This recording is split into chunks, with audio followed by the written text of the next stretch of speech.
In this lesson, we're going to learn how to represent the electronic configuration of molecules and how to determine the three-dimensional geometry of molecules. In other words, we're going to learn how the electronic configuration for water and methane determine what shape they take.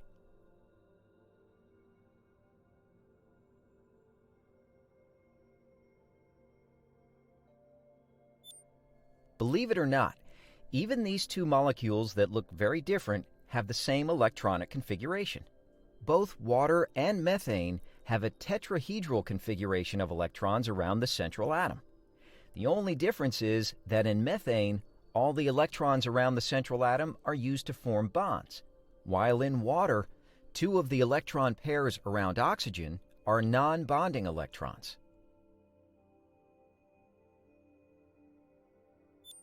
Before we learn how to determine the geometry of a molecule, let's take a moment to understand which electrons in an atom are available to participate in bonds. We'll start by looking at the atomic orbitals for carbon. Here are the isosurfaces for the carbon atom. Recall that carbon has two 1s electrons, two 2s electrons, and two 2p electrons. However, not all of these electrons are available to form covalent bonds. Covalent bonds are formed when two atoms share electrons. Looking at carbon, we can see that the 1s orbital is much closer to the nucleus and buried under the 2s and 2p electrons. Go ahead and look inside to confirm this for yourself.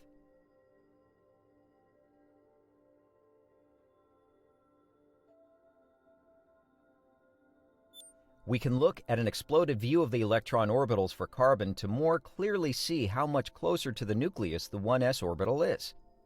Only the outermost electrons are available to form bonds. These outermost electrons get a special name, the valence electrons. Carbon has 4 valence electrons, which are the 2s and 2p electrons.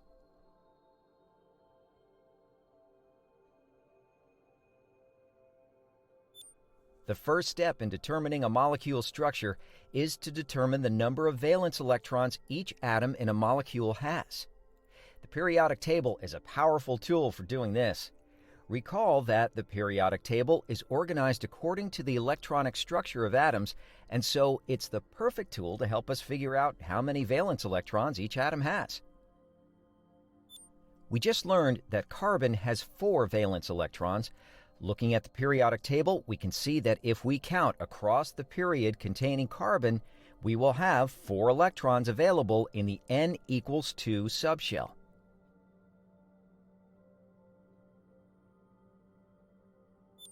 In this lesson, we're going to talk about bonding between elements in the s block, or groups 1 and 2, and the p block, or groups 13 through 18. The transition metals are a little more complicated, and we'll talk about them in a future lesson. So for this lesson, we can always find the number of valence electrons an atom has by looking at the periodic table and counting the number of elements in the period the element is in. Let's practice determining the number of valence electrons using the periodic table as a reference. How many valence electrons does sulfur contain?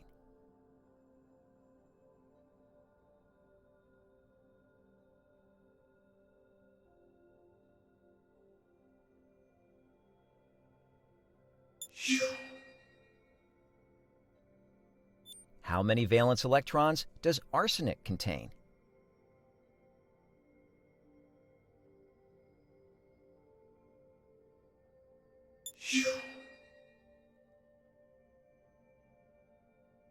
Great job!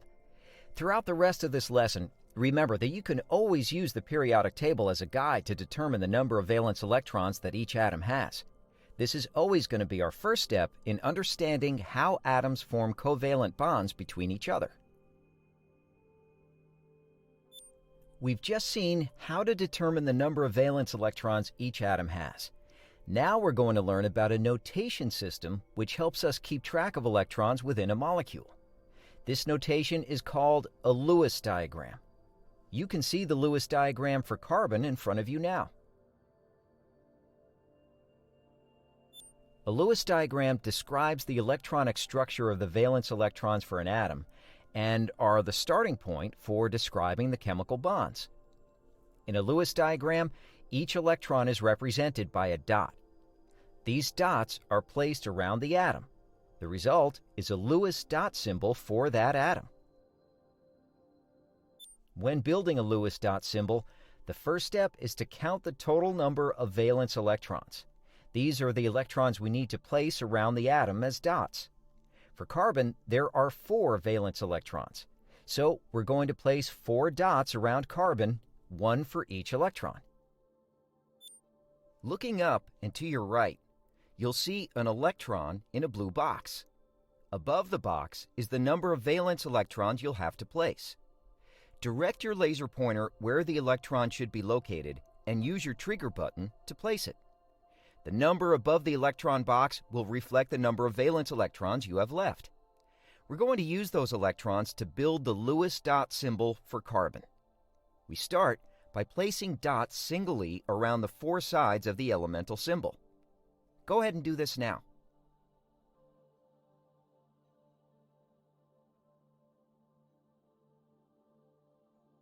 Great job! This is the Lewis dot symbol for carbon. We have 4 single electrons on each side of the elemental symbol. Now let's look at oxygen to understand what to do if we have more than 4 valence electrons. Oxygen has 6 valence electrons. In this case, we'll start by placing the first 4 electrons singly around the atom. Go ahead and do this now.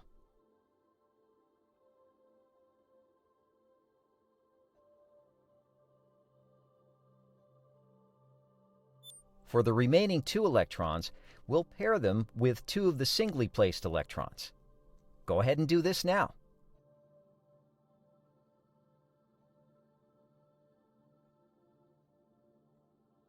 This is the Lewis dot symbol for oxygen. Now that we know how to build a Lewis dot symbol for a single atom, let's take a look at how we build them for molecules. The Lewis model for covalent bonding requires us to recall that in covalent bonds, electrons are shared between atoms and not transferred between atoms like they are for ionic compounds. In front of you is the Lewis diagram for molecular oxygen. The line represents a pair of electrons which are shared. For oxygen, we can see that there are 2 lines, indicating that 4 electrons are shared by the 2 oxygen atoms. We can also see that each oxygen atom has 2 pairs of dots around the sides. A pair of atoms is called a lone pair. In the case of the oxygen molecule, each atom has 2 lone pairs and 2 bonding pairs of electrons. Now you may be wondering why we placed the electrons where we did. The reason is because the basic rule which governs drawing Lewis diagrams is the octet rule, which states that whenever possible, the electrons in a covalent compound are arranged such that each main group element is surrounded by 8 electrons. Looking at oxygen, we can see that this is the case. Bonding electrons are counted by both atoms. So, just from the bonds formed, we can see that each atom has 4 electrons contributing to its octet. Each atom has an additional 2 lone pairs of electrons. If we sum these, we see that each atom obeys the octet rule as indicated by the counter under the atomic symbol.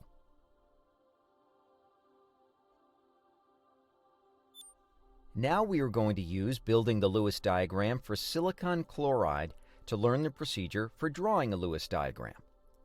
Silicon chloride, or SiCl4, has the molecular skeleton shown, where a silicon atom is surrounded by 4 chlorine atoms. The first step is determining which atom is the central atom in the molecule. Usually this is the singular atom, in our case, silicon. Now we will sum the total number of valence electrons available. We look at each atom and determine the number of valence electrons. For silicon, we have 4 valence electrons. For chlorine, we have 7 valence electrons and 4 chlorine atoms. This gives us a total of 32 electrons we need to place in the Lewis diagram. You can use the tablet to your right to help keep track of these calculations.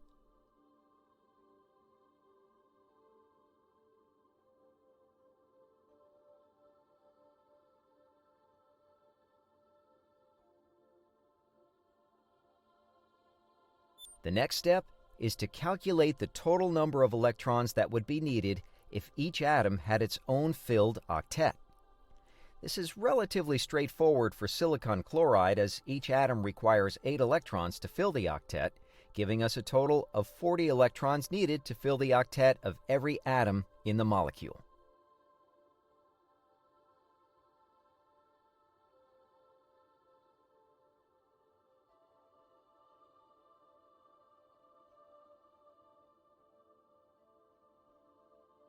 You may be asking yourself how we fill every valence shell if it requires 40 electrons, but we only have 32 electrons to use. The answer, as you may have guessed, is by sharing electrons between atoms in the form of bonds. Subtracting the total number of electrons the atoms would need to have full valence shells from the total number of valence electrons tells us the number of bonding electrons. In this case, 8. We now know we need to assign 8 electrons, or 4 pairs of electrons, to the Lewis diagram as bonding electrons. The next step in the procedure is to assign pairs of electrons between each atom to form the bonds until we have a bond between each chlorine and the central silicon atom. Go ahead and use the bucket of electrons to do this now.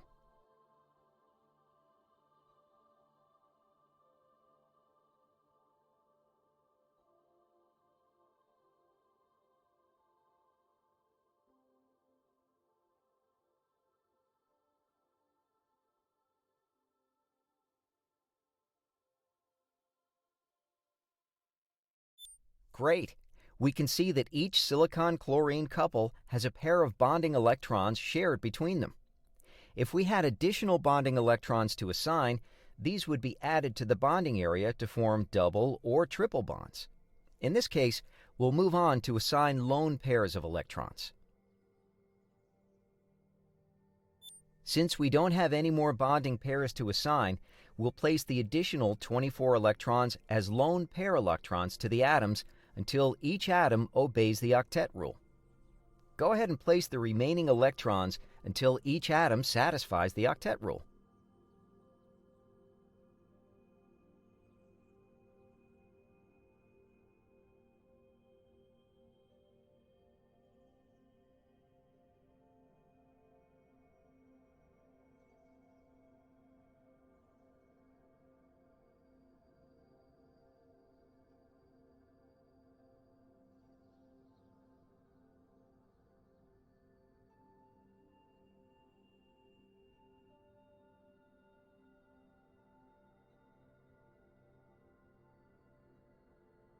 The last step is to check that the structure makes sense using the formal charge.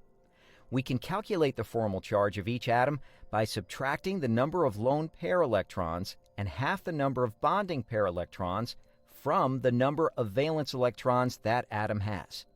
You can see this calculation on the tablet.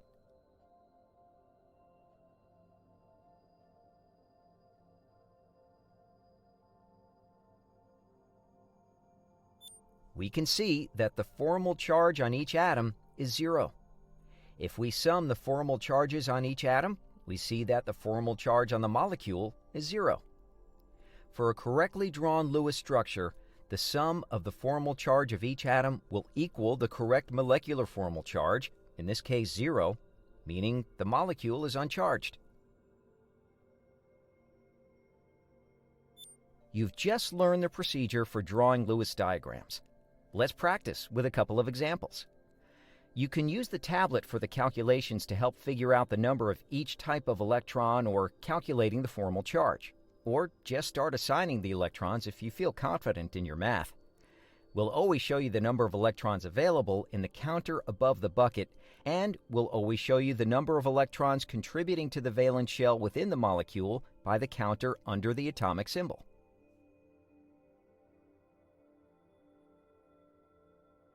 Go ahead and create the Lewis diagram for selenium bromide, or SeBr2. Recall all the tools at your disposal to help you if you need it.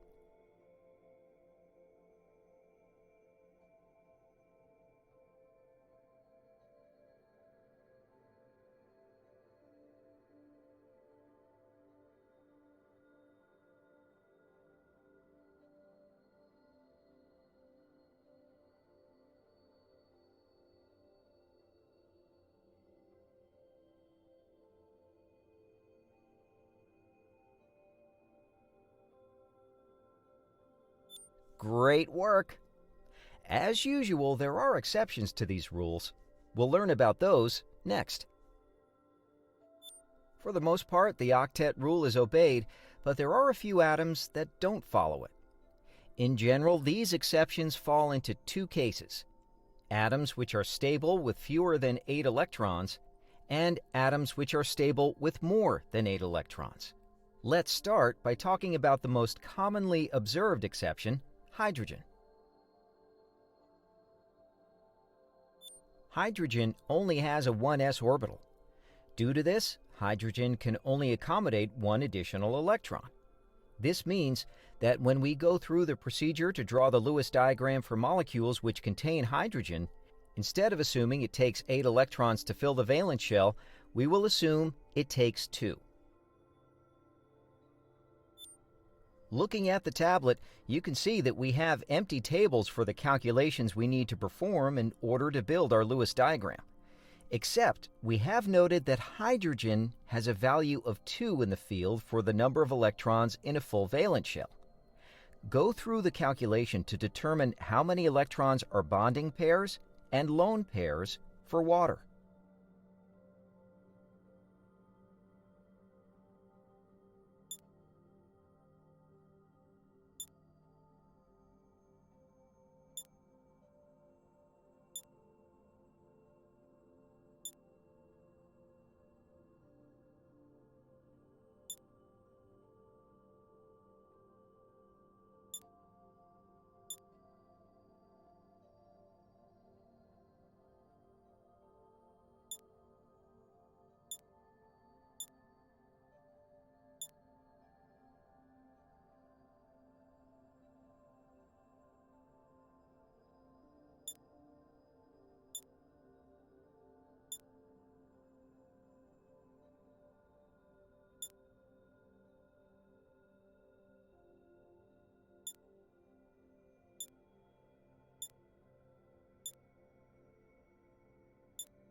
Great work! We now know that there are 2 bonding pairs of electrons and 2 lone pairs of electrons around the oxygen atom in water. Go ahead and place the electrons now.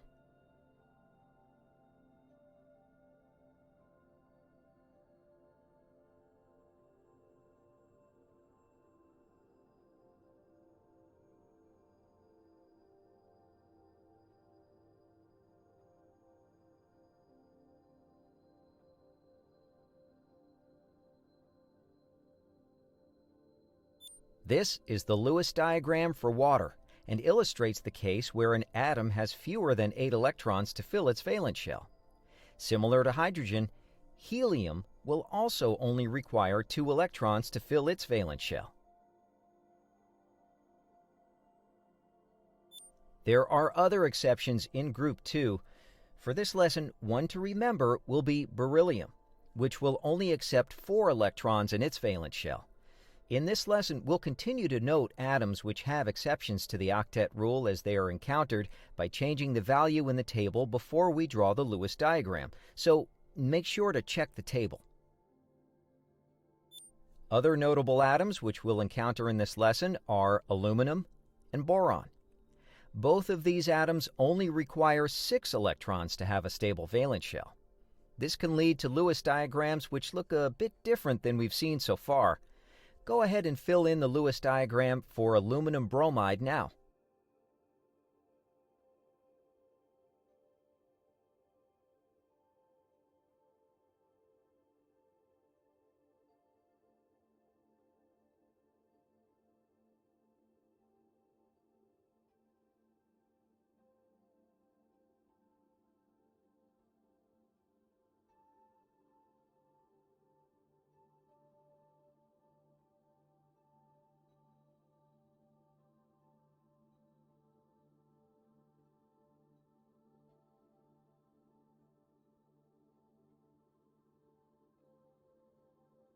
Great job! We can see that aluminum only has 6 electrons. This will become important in the next chapter where we learn how to determine the 3D geometry using our Lewis diagrams. Before we do that, let's review the other exception to the rule, atoms which can have more than 8 electrons. Some atoms can accommodate more than 8 electrons. In general, these are atoms which have access to d orbitals to accommodate these extra electrons. Sulfur is an example of such an atom. It's not always easy to recognize which atoms will accommodate an expanded valence shell, and to recognize this, we're going to have to modify our procedure a bit. If you have followed the procedure and the terminal atoms have filled octets, and you still have electrons remaining, assign them as lone pairs to the central atom. Let's go ahead and see how this works for SF4. Let's go ahead and see how this works for sulfur tetrafluoride.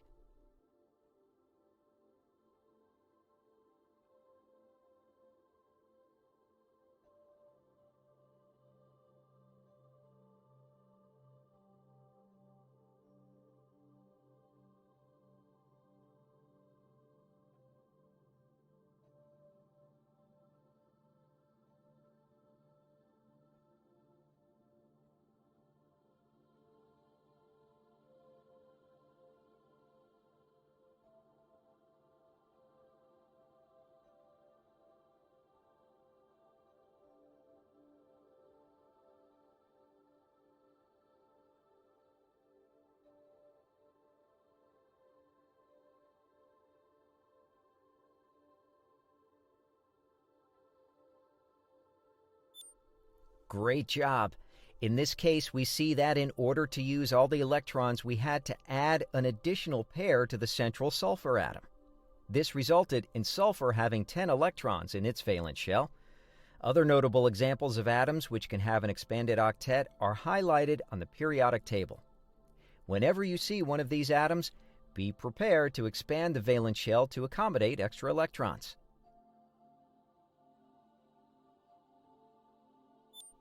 There is one last exception which occurs. Generally, we always talk about pairs of electrons. However, whenever you sum the number of electrons and you end up with an odd number of electrons, you will not be able to place all the electrons as pairs. In this case, be prepared to leave an unpaired electron in the Lewis diagram. Bromine difluoride is an example.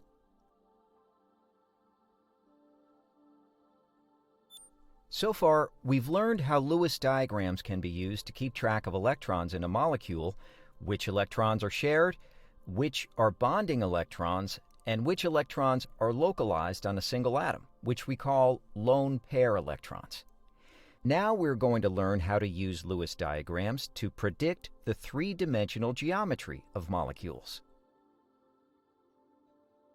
There are different models that predict how atoms are arranged within molecules. The model we are going to learn about today is called the valence shell electron pair repulsion, or VSEPR model. The simple premise behind VSEPR is that pairs of electrons repel each other, and the best arrangement is the one which minimizes the repulsions between them.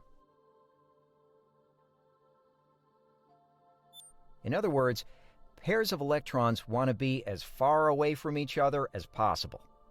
Looking at the Lewis diagram for beryllium difluoride, we can see that beryllium has two bonding pairs of electrons.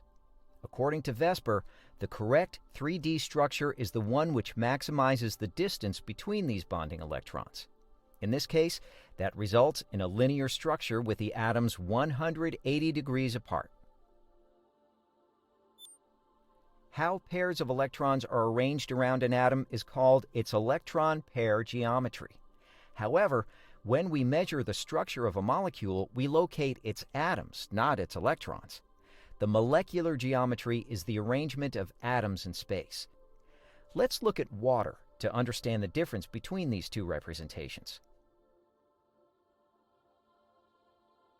This is the Lewis diagram for water.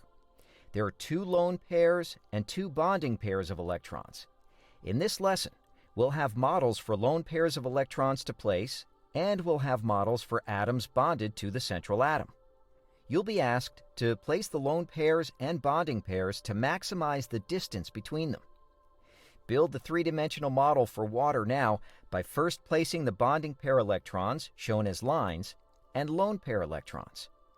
Once you've placed these around the oxygen molecule, attach the remaining atoms, hydrogen, to the other end of the bonding pair electrons.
Great job! This is the electron pair geometry for water. This geometry is called tetrahedral. Go ahead and pick it up and take a look. Now we're only looking at the positions of the atoms. This is the molecular geometry for water. Water adopts a bent shape. Go ahead and pick it up and take a look. There are 5 electron pair geometries which we'll use in this lesson. You can see them in front of you. They are linear, trigonal planar, tetrahedral, trigonal bipyramidal, and octahedral. Go ahead and inspect the different electron pair geometries.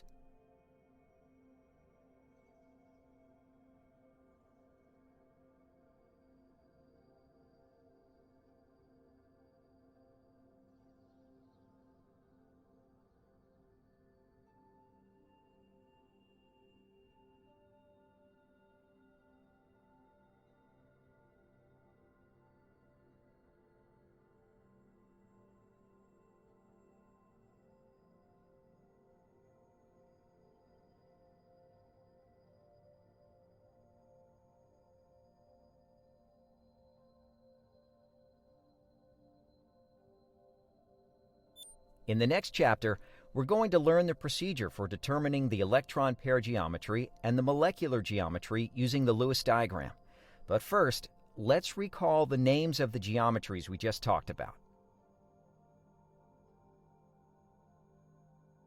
By picking up and placing the geometry models, please match the model to the correct name.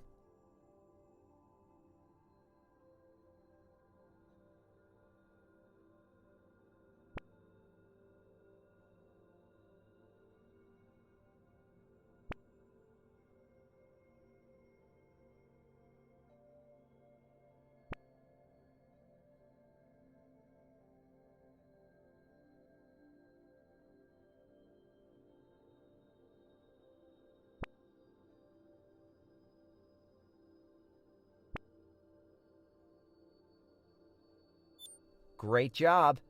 Now that we know the names and shapes of the electron pair geometries, we're ready to learn how to determine the molecular geometry.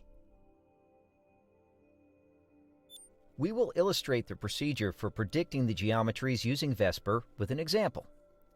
The first step in the procedure is to draw the Lewis structure for the molecule. Go ahead and create the Lewis diagram for tin chloride now.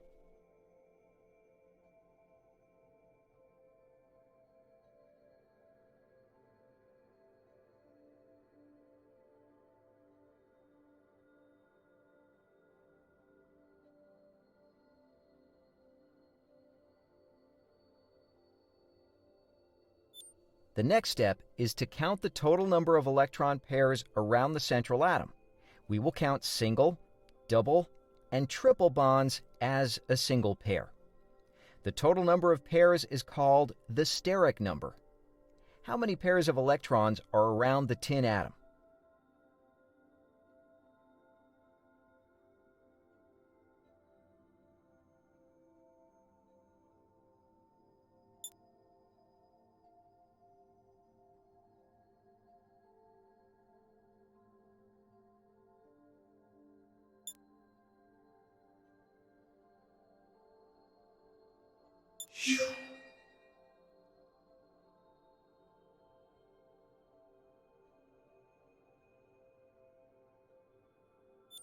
Next, we place the electron pairs to minimize the electron pair repulsions.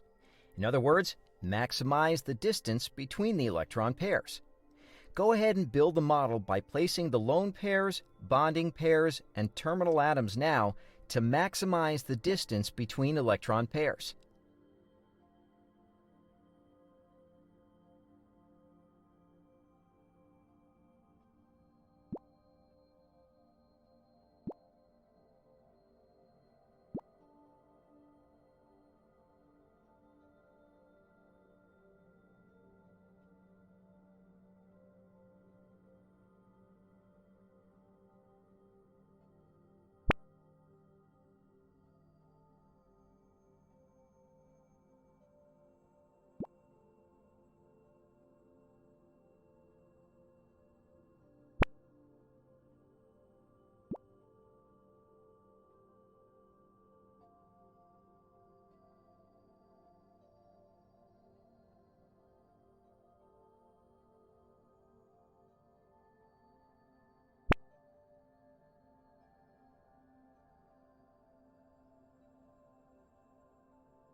Now we can see the electron pair geometry. Can you recall what the name of this geometry is?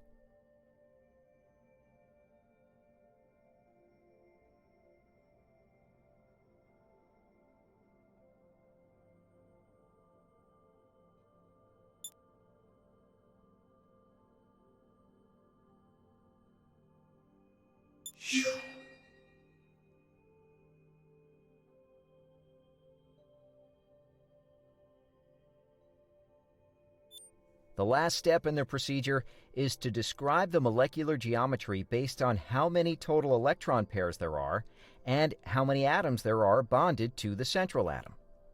Look at the new table behind you. We determine the steric number by counting the number of atoms and lone pairs surrounding the central atom. Then count the total number of lone pairs around the atom. The table tells us which geometry we've based on these two numbers. For the trigonal planar electron geometry, we can have a linear molecule, a bent molecule, and trigonal planar molecule. Looking at the table, which geometry does tin chloride take?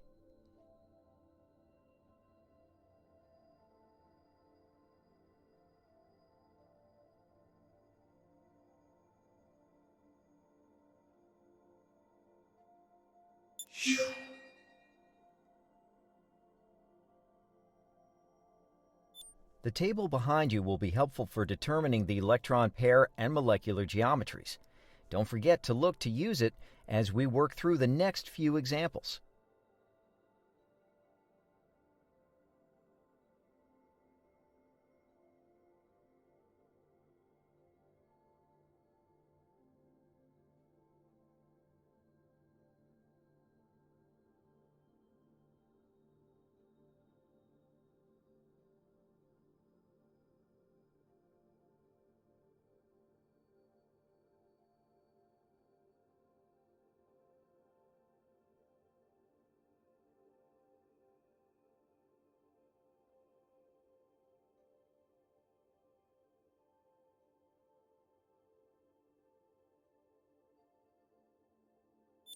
Let's walk through the procedure for one more example. Let's work out the molecular geometry for carbon dioxide. Go ahead and build the Lewis diagram now.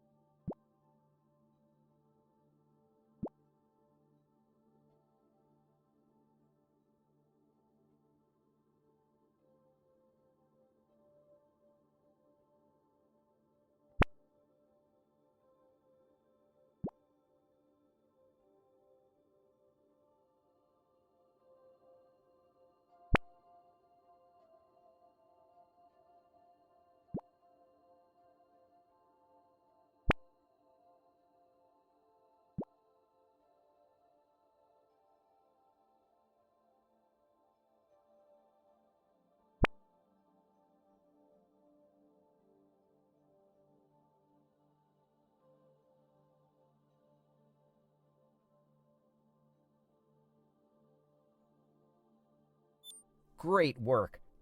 For carbon dioxide, we can see that we have no lone pair electrons and two atoms bound to the central carbon atom. This highlights an important point. Even though the oxygens are bound through double bonds, we count single, double, or triple bonds the same in our procedure. In the case of carbon dioxide, this means that it behaves as if it's surrounded by two electron pairs and has a steric number of 2. Given this, what is the molecular geometry for carbon dioxide?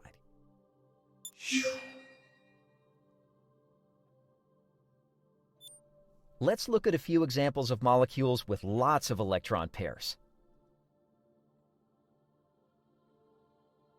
So far, we've looked at molecules with 3 or fewer pairs of electrons around the central atom. Let's practice on some larger molecules now. This is the Lewis diagram for methane. Using what we've learned, build the 3D model for methane.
This is the tetrahedral structure.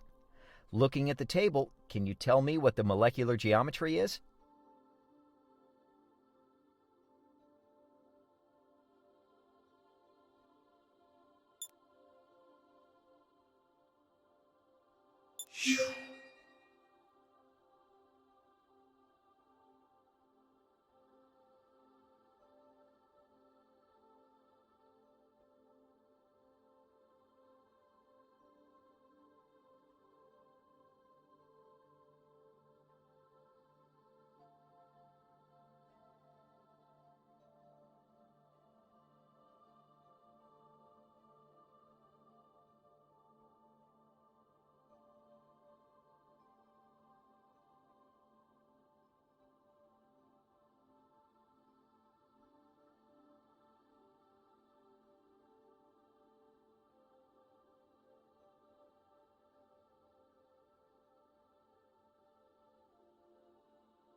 Now let's look at some molecules with expanded octets. Can you draw the Lewis diagram for chlorine trifluoride?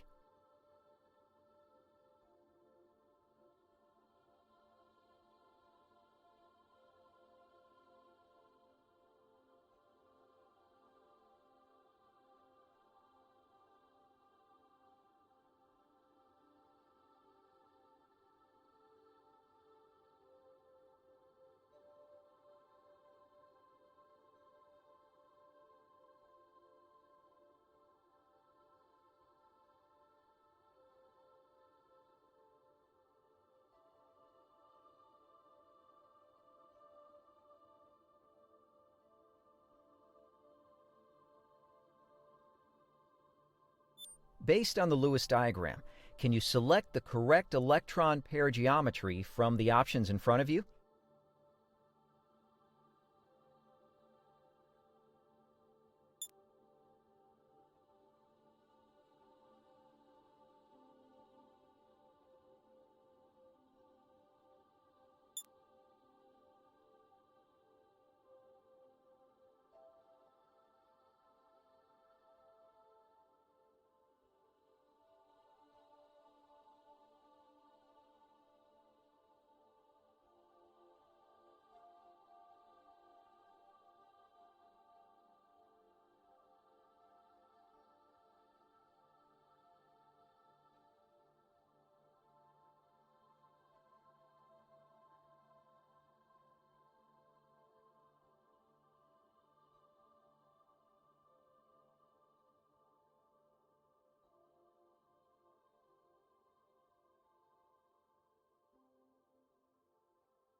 Now go ahead and build the electronic geometry.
From the options below, what is the molecular geometry for chlorine trifluoride?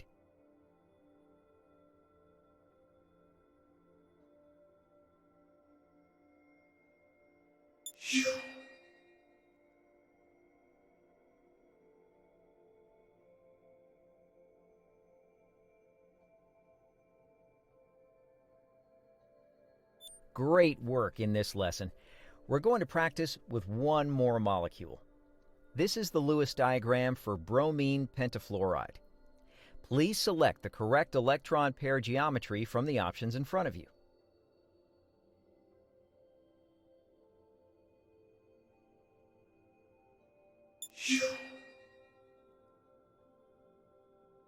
Now place the electrons to build the electronic geometry of the molecule.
The molecular geometry for bromine pentafluoride is a square pyramid.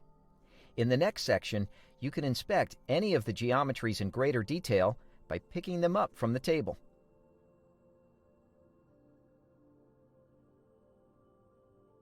In this area, you're free to explore any of the molecular or electronic geometries in the table. If you'd like more practice building Lewis diagrams of molecules, go back to the appropriate section using the table of contents.